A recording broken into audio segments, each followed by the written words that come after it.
আসসালামু আলাইকুম গাইস। তো সকাল থেকে অন্য জায়গায় কাজ করছিলাম ব্লকের গান নিয়ে। তো 9টার পর খাওয়া দাওয়া পর অন্য জায়গায় কাজ করতে এলাম। ঢালাই কাজ, রাস্তা ঢালাই কাজ হবে।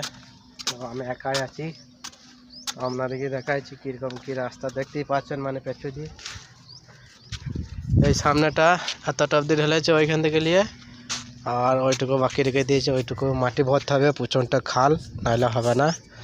আর এইদিকে সব ঢালাই করেছে, এখানে বস্তা বস্তা পড়ে রয়েছে, এটা ঢালাই করেছে। তো দেখতেই পাচ্ছেন, মানে সামনে সব পাটা লাগিয়েছে, আর একদিকে দেয়ালের টাচ হয়ে গেছে।